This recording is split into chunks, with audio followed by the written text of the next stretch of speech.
আচ্ছা, তো এখন চলে এসেছে বড় মা, আর ভিড়টা দেখুন জাস্ট একবার। তো এটা আমাদের শালকিয়াবাসীদের গর্ব। এখানে লক্ষাধিক বললে ভুল হবে, কয়েক লক্ষাধিক, শুধু লক্ষ বলবো না। এটাই হলো ধর্মরাজ মন্দির, তাই তো? 7 বোনের দাদা নাকি এটা বলছিলেন? হ্যাঁ, এটা দাদা। আচ্ছা, মানে এখানেই সমস্ত ঠাকুরগুলো আসবে।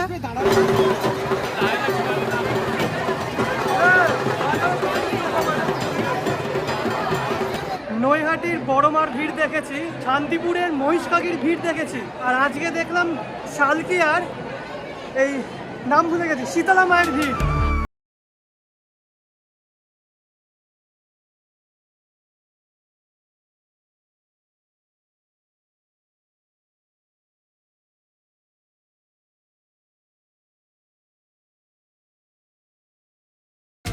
বাংলার এক একটা প্রান্ত এক একটা উৎসবের জন্য বিখ্যাত।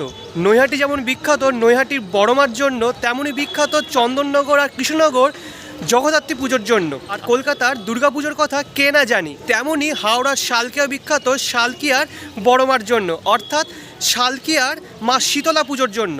আজকে আমি চলে যাচ্ছি হাওড়ার শালকিয়ায় শীতলা মায়ের স্নানযাত্রা দেখতে। স্নানযাত্রা সম্পর্কে সমস্ত তথ্য আপনাদের দিয়ে দেবো, তাই ভিডিওটি একদম লাস্ট অবধি দেখবেন, এবং ভালো লাগলে অবশ্যই লাইক, কমেন্ট, শেয়ার আর সাবস্ক্রাইব করতে ভুলবেন না। তো চলুন রওনা দেওয়া যাক শালকিয়ার বড়মার।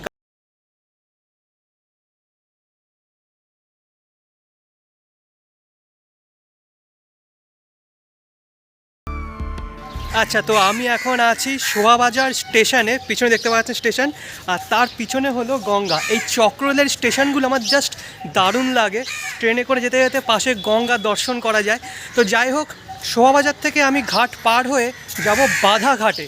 সেখান থেকে বড়মার মন্দির মানে বড় শীতলামার মন্দির পায়ে হেঁটে মাত্র 8 মিনিট সময় লাগবে। তো চলুন ওখানে গিয়ে বাকি কথা হচ্ছে।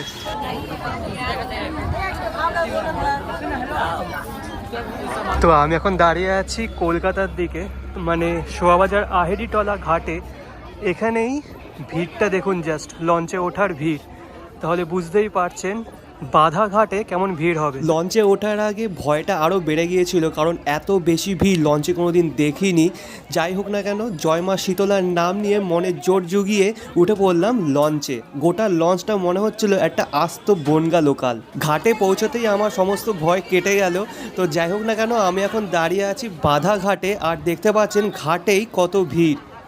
আমি বাধাঘাট ফেরিঘাট থেকে বেরোলাম, আর দেখতে পাচ্ছেন সামনেই রয়েছে একটা শীতলা মায়ের এরকম একটা মানে ব্যানার রয়েছে। একজনকে স্নান করাতে নিয়ে যা হয়েছিল এখন আবার ফিরে যাচ্ছে।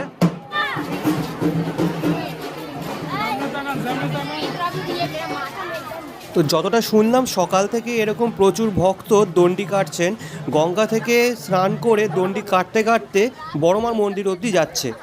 এদিকে হলো বাধাঘাট, 2 মিনিটের হাঁটা পথে এরকম একটা চৌমাথা পড়বে। বাদিকে চলে গেলে ন্যায় মন্দির, যেটা অনেক বছর মানে অনেক বছর না, 1 বছর আগে আপনাদের দেখিয়েছিলাম, আর সোজা চলে গেলে বড়মার মন্দির। তো চলুন যাবো। যা ভিড়, মানে এখন ঘড়ির কাঁটায় বাজে 1:04। এই বেলা যত বাড়বে ভিড় কিন্তু তত বেশি বাড়বে, ঠিক আছে? তো চলুন যাওয়া যাক বড়মার মন্দিরের সামনে।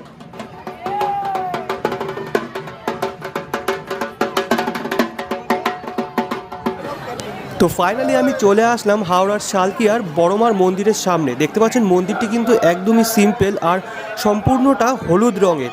আর এখন ভিতরে কাউকে যেতে দিচ্ছে না, যারা দণ্ডি কেটে ভিতরে যাচ্ছে তাদেরকে যেতে দিচ্ছে, আর মন্দিরের সদস্যরা ভিতরে আছেন। তো বড়মা যখন বাইরে বেরোবেন মানে স্নানযাত্রায় বের হবেন, তখন আপনাদের দেখিয়ে দেবো।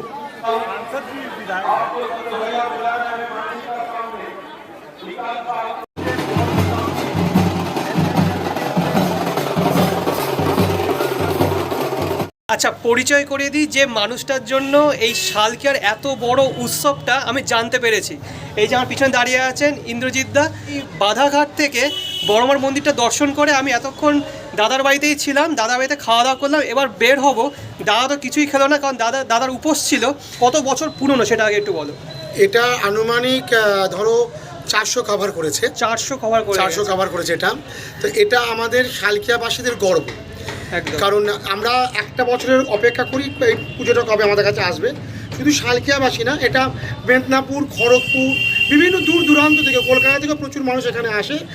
আর এখানে 7 বোন, আমাদের শীতলারা 7 বোন, 7 বোনেদের একসঙ্গে একত্রিত হয়। 6 বোন, 1 বোন থাকেন ছোটো, বেরোন না, ছোটোকে সে মন্দিরে থাকেন। এবং এই 7 বোনের থেকে 6 বোন মাকে, ছোটো মাকে দেখতে আসেন। কয়েক লক্ষ লোকের মানুষের সমাগম হয় এখানে। আরেকটা বিষয় সেটা আপনি একটু আগে বলছিলেন যে এখানে আজকে যা খাবে সব কিছু নাকি ফ্রি। একদম একদম একদম।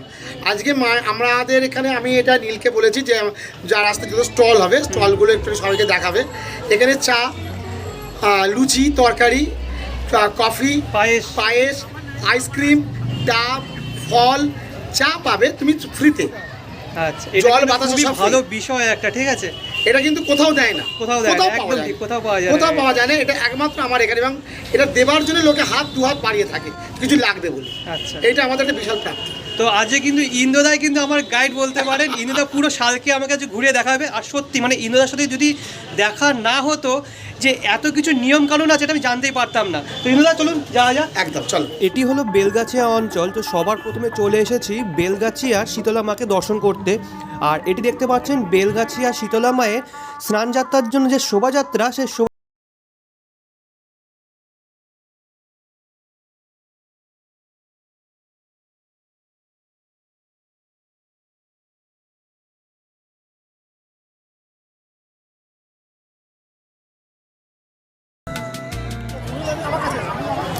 তো এখন আমি দাঁড়িয়ে আছি বেলগাছিয়া অঞ্চলের বেলগাছিয়া শীতলা মায়ের মন্দিরের সামনে।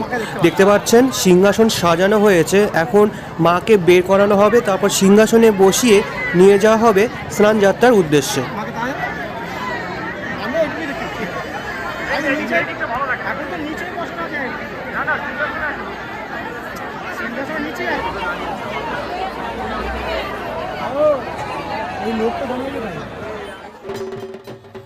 বড় শীতলা মা তথা হাওড়ার শালকিয়া অঞ্চলের বড় মা অতি জাগ্রত এক দেবী। ভক্তরা তাদের মনোবাঞ্ছা নিয়ে বড় মার কাছে আসেন। প্রতি বছর মাঘী পূর্ণিমায় বিশাল শোভাযাত্রা করে বড় মাকে শালকিয়ার প্রত্যেকটা গুরুত্বপূর্ণ অঞ্চল প্রদক্ষিণ করানো হয়। সাথে থাকেন মায়ের আরও সব ছোট বোনেরা। মাঘী পূর্ণিমার দিন শীতলা মা স্নান করে যখন বাড়িতে ফেরেন, তখন অভিষেক করানো হয়। তারপর শুরু হয় পূজা প্রস্তুতি। ভোর থেকে পুজো নেওয়া শুরু হয়। মায়ের স্নানযাত্রা দেখতে আসেন বহু দূর থেকে আসা মায়ের ভক্তরা। হাওড়া শহরে মাঘী পূর্ণিমা মানেই বড় মায়ের স্নানযাত্রা।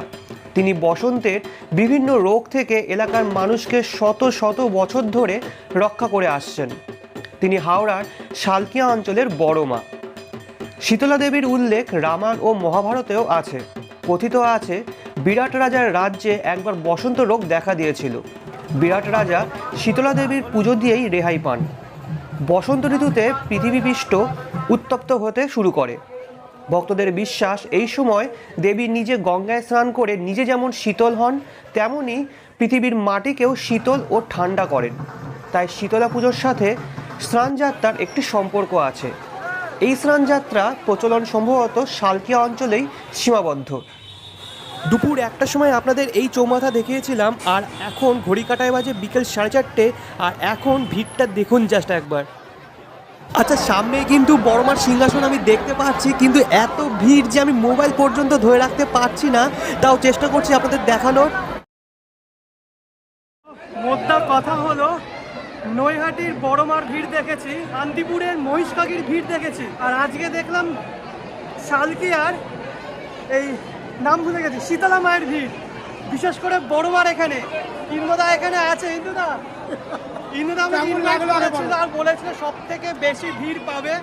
এত ভিড়, মানে এত ভিড় যে লিটারালি আমি মোবাইলটা ব্যাগের ভিতরে ঢুকিয়ে রেখেছি, ভিডিও করতে পারিনি। ঠিক আছে, কোনো জায়গায় দেখিনি যে এরকম বিগ্রহ একবার এপাশে একবার এপাশে যাচ্ছে। ট্রিমেন্ডাস ভিড়।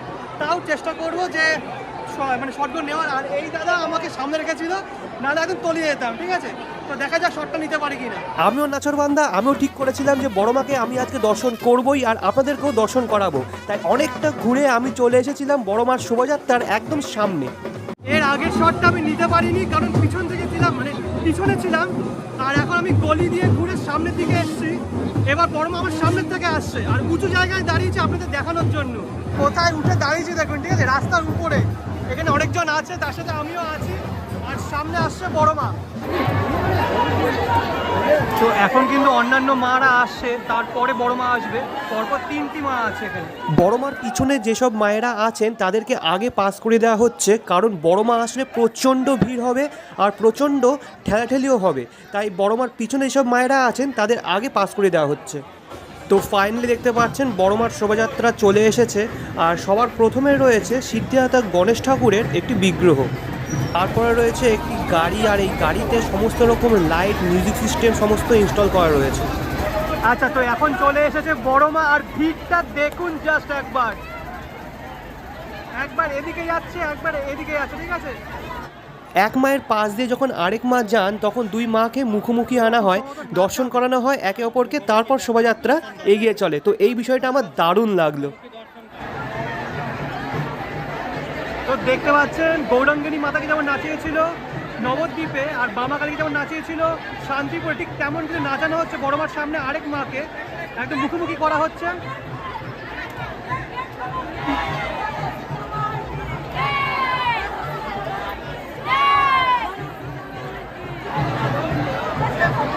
তো দেখছেন আরেক মাকে কিন্তু এরকম মুখোমুখি দর্শন করানো হচ্ছে, শ্রী শ্রী মণি শীতলা মাতা।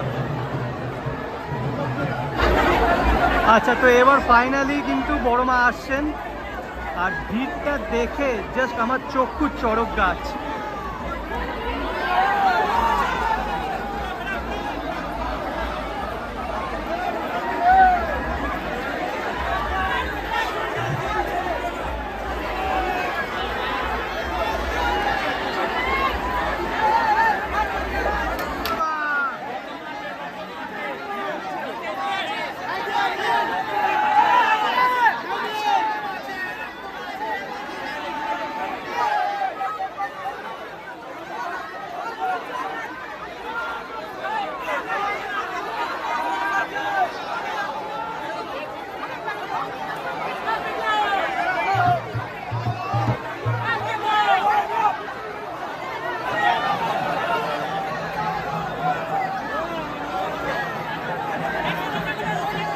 জানতে পারলাম শালকিয়ার বাবুরডাঙ্গা নামক একটি জায়গায় বড় মার আদি বাড়ি।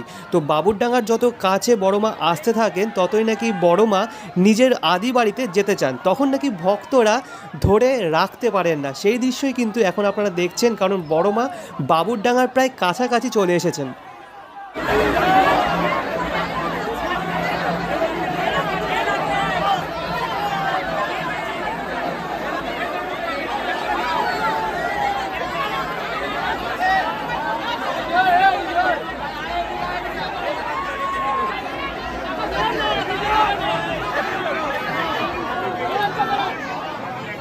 কি অবস্থা দেখুন, এতটা এসেছিল আবার পিছিয়ে গেছে, একবার সামনে আসছে, একবার ডান দিকে যাচ্ছে, একবার বাঁ দিকে যাচ্ছে, অবস্থা দেখুন জাস্ট।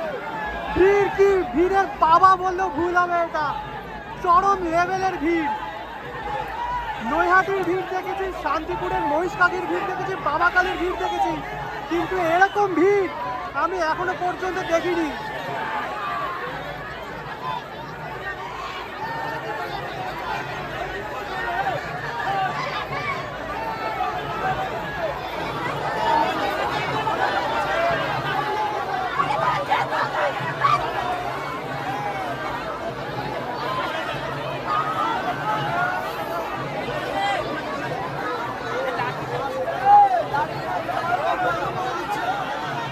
তো এভাবেই ভিড়ের মধ্যে কিন্তু বড় মা এগিয়ে চললেন স্নানের উদ্দেশ্যে। এটি হলো সেজমার মন্দির। মা কিন্তু এখন বেরিয়ে গেছেন স্নানের উদ্দেশ্যে। মা বেরিয়ে যাওয়ার সাথে সাথেই পুজো নেওয়া শুরু হয়ে যায়। ফাইনালি চলে এসেছি ছোট মার মন্দিরের সামনে। ছোট মা কিন্তু বের হন না, বড় মা ছোট মাকে দেখার জন্য ছোট মার মন্দিরের সামনে আসেন, তাহলে বুঝতে পারছেন। শালকিয়ার বড় মা, মেজো মা, সেজো মা, ছোটো মা নিয়ে আলাদা একটা সেপারেট ভিডিও করতে চলেছি। সেখানে অন্য দিন আসলে আপনারা কীভাবে পুজো দেবেন সেই তথ্য আপনারা পেয়ে যাবেন।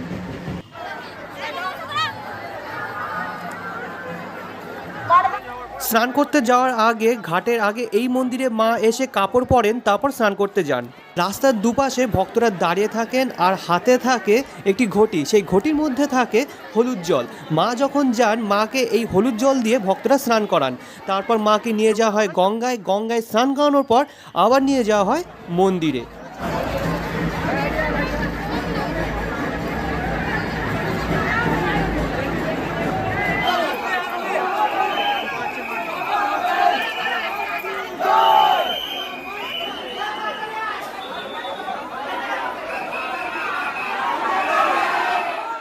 যুগ যুগ ধরে বাংলার নানান প্রান্তে নানান প্রথা, পুজো, উৎসব উদযাপিত হয়ে আসছে।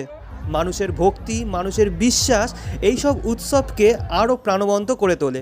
কেউ হয়তো ঠিকই বলেছেন, বাংলায় 12 মাসে 13 পার্বণ, আর এই 13 পার্বণকে নিয়ে আমি সত্যি গর্বিত। শেষে ইন্দ্রজিৎদা ও সঞ্জয়দাকে অশেষ ধন্যবাদ। তারা না থাকলে আজকের ভিডিওটা না আমি করতে পারতাম, না আপনাদের সামনে উপস্থাপন করতে পারতাম। তো আপাতত এই ভিডিওটা আপনাদের কেমন লাগলো অবশ্যই কমেন্ট বক্সে কমেন্ট করে জানাবেন। আর ভালো লাগলে অবশ্যই লাইক, কমেন্ট, শেয়ার আর সাবস্ক্রাইব করে আমাকে আশীর্বাদ অবশ্যই করতে হবে। নেক্সট ভিডিও খুব তাড়াতাড়ি দিয়ে দিচ্ছি। আনটিল দেন ভালো থাকবেন, সুস্থ থাকবেন। আজকের জন্য